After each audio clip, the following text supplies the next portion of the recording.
This is happiness, to be everything at once. Be unblinded, be unlearned, be unbridled and unburned.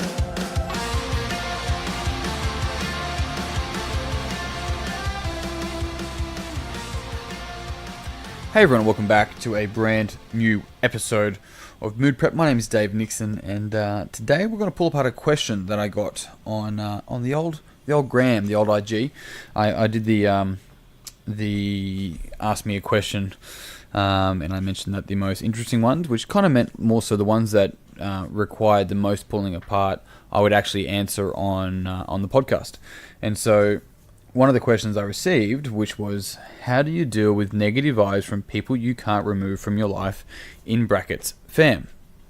Now, I don't really think I could shortcut it and try and put it into a short little answer on a screen. However, I don't feel like it would do it justice. And let me to explain it or pull it apart as well, because there's a couple of things I want to say about this question. I think it's a very good question. I think it's probably something that a lot of us would come across on some level. But there's a couple of things about that question specifically that I want to pull apart. And just to clarify, I have done a podcast on how to get rid of negative friends. I can't remember exactly what number. And I know that on iTunes, you can't actually go back and find any more than like 20 episodes ago. But if you go onto moodprep.podbean.com, you can go back onto all the episodes there. And I'm pretty sure if you go onto the Podbean app and search Mood Prep, you can go through all of the episodes there as well. So there's still access to all those old ones. You just you can't do it through iTunes or the Apple Podcast app. So maybe you can do it through iTunes. Anyway, you get my point.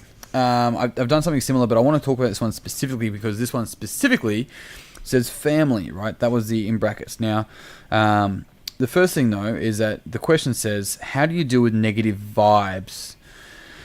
Dealing with negative vibes and dealing with negative people are kind of two different things, because when you say someone is a negative person, you actually box them in going, they are negative, like all of them, which is partially incorrect, but you're probably saying that that person is like heavy to be around. They're always seeing the darker side, the pessimistic side. They're always happy to bring people down and so forth. So I've definitely come across people like that as well, and I know that I can be optimistic, but we've got to be careful, taking pride in optimism when it's just naivety, but we're calling it positivity, and it's like, yeah, sort of, it is, but you're also being naive. We need to look at all sides, because sometimes when we're going, rather than saying that now no longer a negative person, but the person gives off negative vibes, it's like, well, is that person having a bad day?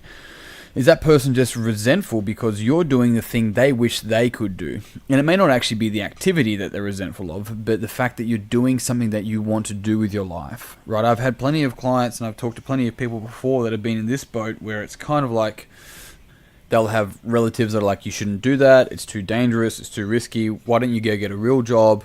You're looking like a man is a common one for females to hear if they're doing like just stupid stuff. Now I say stupid because to them clearly it's not stupid. There's something about what they're saying, whether it's the actual words they're saying or the intent behind the words they're saying. There's some sort of positive intention behind it. And now what's really beneficial for you is to realize that people say words hurt, and like, yeah, words do hurt. I understand that premise, but build a thick enough skin where people can say things, and you got to measure that against your own self-worth. Because if someone says something because they are in pain, and I understand that hurt people. Think of it like that. Hurt people. And so if someone's actually saying something to press your buttons and to hurt you, then you got to make a decision whether you want to be around that or not. You also have to make a decision whether you're going to be willing to have that element of you that can't deal with that feedback or that person saying negative things. And this is the whole idea of like people like bullying. Like, don't get me wrong, there is plenty of bullying that should be really, really dealt with. And the whole anti-bullying movement can sometimes be dangerous because where's the line is for one, and two, it can also protect people from developing skills to be able to deal with things that are going to be difficult in their life.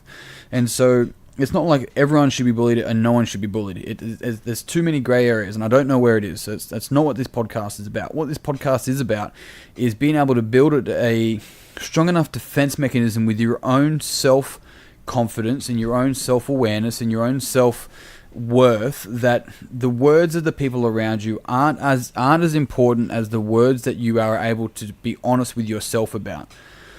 And this is the whole idea of, like, a lot of people get stuck on trying to get people to like them or trying to get approval from people. That's probably what's going to feed more into the family, but let's just stick with the liking for now. It's like most people don't even like themselves, but you're trying to get them to like you. It's like there's more to it. We have to be able to turn it inwards first and go, hang on a sec, what can I do or think differently about this situation? Now, getting approval from family is something that's very interesting, and depending on what type of psychology you want to look at, we'll say that we often want love from the feminine and we want approval from the masculine, which also goes within the chaos and order sort of idea of the chaos is feminine and the order is masculine. Now, in today's society, we go, chaos is feminine, that's really sexist and all this kind of shit. It's like, no. It's just saying that the uncertainty, or that the beauty of art, so to speak, that's what it's actually referring to. But if there's too much chaos, right, then that's dangerous. But the other thing about order, we think order is fantastic. It's like, no. If there's too much order, it's tyranny. Like, there's both, right? And it's a balance of both. And there's beauty in both, but there's beauty in the mixture, in the integration of both. And that's what's really crucial. And so, with understanding that we want this approval, it's like, are we still seeking, as adults, are we still seeking approval from people in our life that don't even give approval to themselves? At some point in our adult life, we actually have to break up with our parents. And what I mean by that is we have to actually look at them and go, they are an adult and I'm an adult and I am choosing to have them in my life, or I'm not choosing to have them in my life. And if there is still this negative emotion that this individual has around that issue, then there's something that person should probably go see, a psychologist or a psychiatrist about. There's no harm in doing that. It's helping to understand your own mind at even greater levels. Like that's something that I really do recommend people like lose the stigma of making that's crazy, because it's not. It's like saying like every person that goes to the gym is fat. That's so simplistic and wrong in its view that going to a psychologist because you're crazy is simplistic and wrong as well. So what I really recommend around that is to go take a look at the people in your life around you and see if you're getting sort of negativity continually from them, and do your best to first put yourself in their shoes.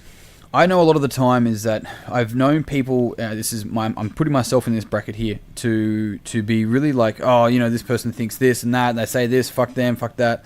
And then you find out their story, and you're like, man, it makes so much sense that that's the way they act. And all of a sudden, this need of proving them wrong, or putting them down, or trying to get one over them just dissipates, because you're like, the person's acting out because of that reason. I'm like, fuck, that makes a lot of sense. I kind of feel sorry for that person. Maybe I should be kinder to that person. And it's interesting how nothing actually changes but your awareness of the situation, and therefore it changes the way that you would actually interact with that situation in the future. So that's really powerful as well. So I think something is to first put yourself in their shoes and understand that there's probably a positive intention behind what they're saying and what they're doing. And when you're able to really dig around and find what that is, you're able to see the situation clearer and better from your perspective. And so this is the whole idea of having an integral view on some level anyway, and also looking at that your view is right and incomplete, and so is theirs. Their view is right and incomplete. And maybe they're telling you that you shouldn't do it because they think that they're doing good by you. Maybe they're telling you that you need to go get a real job because they once tried to do it and it didn't work, and then they went through a really tough time of getting a job again because the market was down, and then you're a fucking idiot for trying to do the exact same thing they did because they know better, even though it was 40 years ago. So this is the whole perspective of first putting yourself in their shoes and trying to see it from their perspective. When you can do that, or if you can bring about them having a conversation with you, then there's power to that. There's power to that because you see a wider perspective of the situation, and you then have more options on how you choose to deal with it. And that's where the power lays. So, Amy, thank you very much for the question. I really appreciate it. Hopefully I was able to pull it apart a little bit for you anyway. This could be a full hour podcast. I really could just pull this apart for an hour and talk about your friends and when it's time to move on from relationships. I've had a difficult conversation like with my mother, I sat across from the table. I'm like, look, you need to understand that I no longer need to be mothered. I don't want that. I don't want to be parented by you anymore. I'm a grown adult, and it's important that you understand that I'm an adult choosing to have an adult in my life or not choosing to have an adult in my life. And that was a difficult conversation, but my understanding of myself, my relationship with myself, and also my relationship with the adult mother was better from the other side of that. But that's a whole other conversation once again. So yes, always move towards the things that are more difficult, but make sure you put more weight behind how you think of yourself than how other people think of you. Very important. Team, I'm out. Thank you very much for listening. If you haven't already, please check out Mood Prep online. It's actually known as the Human Movement in davenixon.com/memberships. If you're a PT or a coach or an athlete, check out the Coaches Circle. I think it might be of interest to you. Otherwise, if you found this beneficial, it would mean the world to me if you would pass it on to someone else that you think would also find it beneficial. Until tomorrow, team, peace and pizza. Kick today in the dick. Slay the dragon. I'll see you soon. to be everything at once. Be unblinded, be unlearned, be unbridled and unburned.